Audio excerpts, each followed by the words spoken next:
Mungkin sesudah itu sang pengacara pun segera mengontak Rizik untuk menjaga perkataannya. Jangan sampai baru keluar penjara lalu masuk lagi. Semua tergantung bagaimana Rizik bisa menahan dirinya. Saran saya, kalau bikin video, kasih lihat dulu ke pengacaranya. Jangan langsung streaming. Kasihan itu pengacaranya, nanti jungkir balik klarifikasi terus. Ya pengacara sih memang dibayar untuk itu, tapi kan bakal menambah rekam jejak sendiri ya. Kita lihat saja bagaimana perkembangannya ya guys.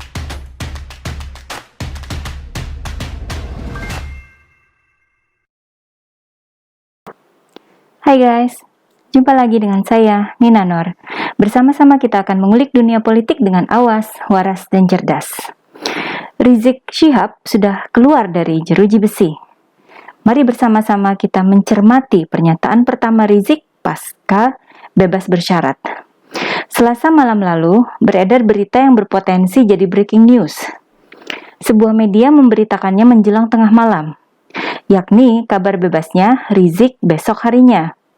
Tidak ada konfirmasi yang tegas dari pihak pengacara Rizik, sehingga berita ini tidak begitu mengundang kehebohan.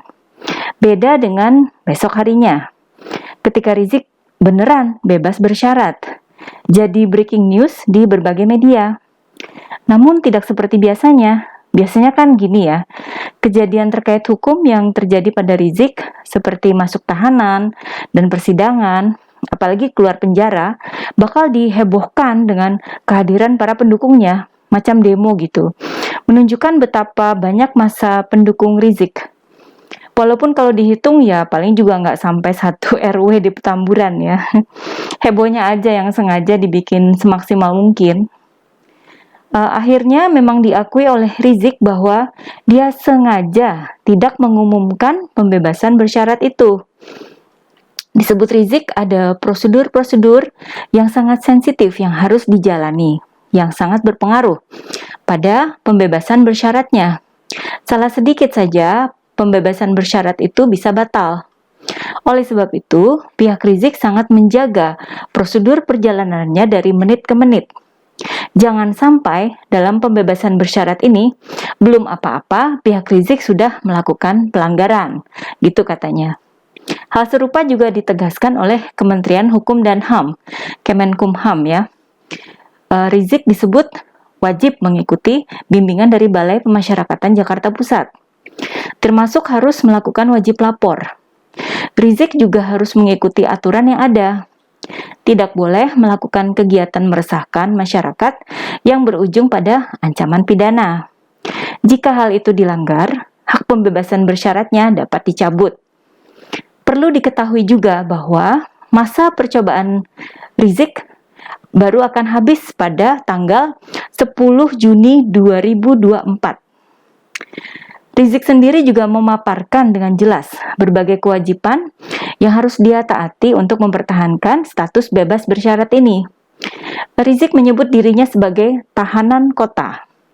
Tiap bulan dia harus membuat laporan kepada pihak terkait. Tidak boleh keluar kota, keluar pulau, atau keluar negeri, kecuali dengan izin tertulis dari instansi yang sudah ditentukan. Intinya, mobilitas Rizik sangat terbatas dan harus terus berkelakuan baik. Baik ini sesuai dengan tatanan hukum dan moral yang umum di masyarakat ya. Bukan sekedar baik hasil penafsiran sendiri ketika FPI masih ada. Nggak bisa dong tiba-tiba Rizik bikin ceramah seperti dulu, memaki-maki presiden, menteri agama, dan menyebut istana iblis gitu ya. Presiden goblok. Udah menteri agamanya saudara sesat, kurang ajar, korinya dajjal, istananya menjadi istana iblis. Katanya ulama, kok ngajarin orang untuk memaki-maki. Nah, saya yakin Rizik menyadari akan keterbatasan yang harus dihadapi. Tapi ya dasarnya Rizik ya, mungkin masih bernafsu untuk memaki. Nggak tahu ya, bisa jadi kebiasaan ketika ketemu mikrofon. Apalagi selama ini kan Rizik terkurung jeruji besi. Waktu masih di penjara, Rizik mesti titip pesan ke orang lain. Seperti ketika menyampaikan dukungannya terhadap Gerakan Nasional Anti-Islamofobia atau GNAI yang dideklarasikan oleh politikus Gerindra. Rizik harus titip pesan melalui Ketua PA 212, Selamat Ma'arif. Rizik pun mungkin jadi gemes pengen ngomong sendiri gitu. Sehingga ketika Rizik menghirup udara segar di luar penjara, kebiasaan lama pun muncul menggebu-gebu. Dalam konferensi pers di Petamburan, beberapa saat setelah keluar dari penjara, Rizik pun berkoar heboh soal revolusi akhlak. Rizik menyebut kondisi negara mengalami kerusakan dan kemungkaran di mana-mana. Kata Rizik, kebohongan sudah membudaya dan negara kita lagi darurat kebohongan. Ada darurat korupsi, darurat kezaliman, darurat utang, dan darurat ekonomi. Maka Rizik mengajak para simpatisan dan pendukungnya untuk mengobatinya dengan revolusi akhlak. Kata-katanya sih masih banyak lagi ya. Intinya, Rizik kemudian memaparkan bagaimana akhlak yang baik akan membawa kebaikan. Ya kalau Menteri BUMN, Pak Erick Thohir gitu yang bicara soal revolusi akhlak masih masuk akal dan sangat sesuai gitu. Lah ini katanya saja ulama tapi sudah masuk penjara sampai 3 kali ya. Masih jauh lebih banyak lagi para ulama yang betul-betul baik akhlaknya dan tidak pernah melanggar hukum. Banyak itu.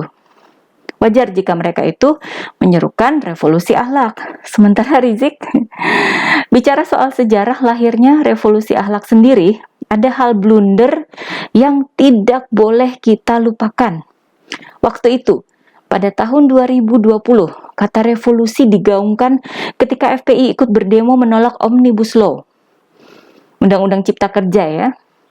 Poster bertuliskan kata revolusi ramai-ramai diangkat di tengah masa pendemo. Ada pula poster bertuliskan tuntutan minta Presiden Jokowi mundur di antara 7 tuntutan para pendemo. Ini demo hendak menyampaikan pendapat apa mau makar buat menurunkan pemerintah yang sah? Kan jadi gitu pertanyaannya. Waktu itu Rizik masih berada di Arab Saudi. Soal seruan revolusi ini pun akhirnya diklarifikasi oleh salah satu korlap demo. Disebut sebagai revolusi akhlak. Bahkan disamakan dengan revolusi mental ala Presiden Jokowi. Namun timbul dugaan bahwa sebenarnya para pendemo itu keceplosan memilih kata revolusi. Baru sadar ketika sudah selesai berdemo bahwa revolusi yang mereka serukan bisa-bisa kena tuntutan dugaan makar. Direktur Eksekutif Sudut Demokrasi Research and Analysis atau SUDRA, Fadli Harahap yang juga dari UIN Jakarta, memberikan pendapat soal konsep revolusi akhlak yang tidak jelas itu. Fadli Harahap mempertanyakan konsepnya seperti apa. Jangan-jangan keceplosan ngomong revolusi akhlak biar tidak dikira mau berbuat makar. Logis kan dugaan ini? Dalam demo menyerukan revolusi dan minta Presiden Jokowi mundur. Lalu katanya Rizik Syihab akan pulang dari Arab Saudi untuk memimpin revolusi. Kata-kata ini kan berkonotasi makar ya, dan bisa dipakai oleh pihak kepolisian untuk menciduk mereka. Sadar keceplosan, akhirnya ngelas deh dengan menyebut itu sebagai revolusi akhlak. Dalam persidangan Rizik pun, jaksa penuntut umum mempersoalkan revolusi akhlak ini dengan telak menohok ke pribadi Rizik. Sikap Rizik dinilai tidak sesuai dengan seruan revolusi akhlak. Kata jaksa, sungguh sangat disayangkan seorang tokoh agama yang mengaku dirinya imam besar dari sebuah organisasi keagamaan dengan program revolusi akhlaknya, tetapi dari semua ucapannya sangat bertentangan dengan program itu. Karena sering merendahkan orang lain, dalam hal ini jaksa, yang sering dimaki dan diumpat dengan kata-kata yang kurang pantas dari segi akhlakul karimah. Jaksa dimaki-maki, dikatakan sebagai orang yang bodoh, bebal, tumpul otaknya, dungu, pandir, dan sebagainya. Setuju kan dengan perkataan jaksa? Telak dan menohok kan terhadap Rizik? Makjleb. Dan apa yang dikatakan oleh jaksa itu tercermin dari perkataan Rizik di hari pertama kebebasannya. Rizik seakan menganggap dirinya sesuci malaikat dan menyebut semua orang lain yang bukan pengikutnya adalah kotor sekotor-kotornya, salah sesalah-salahnya. Gak ada yang benar.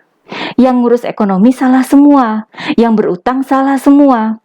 Semua jadi biang kerok kerusakan di negara ini, gitu kan? Hanya Rizik yang bisa meluruskan dan menunjukkan jalan yang benar. Padahal yang baru keluar dari penjara kan dia sendiri.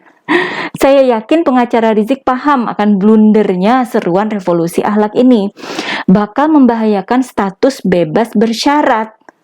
Dan benar saja, PKS sebagai partai oposisi langsung menyambar seruan Rizik. Petinggi PKS, Mardhani Alisera, menyebut bahwa seruan itu menunjukkan perhatian Rizik pada kondisi negara. Bahwa sikap kritis dan analitis Rizik selalu ada. Kritis apa keceplosan? Nah itu, pengacara Rizik, Aziz Yanuar, jadi repot kan mengklarifikasi kepada awak media.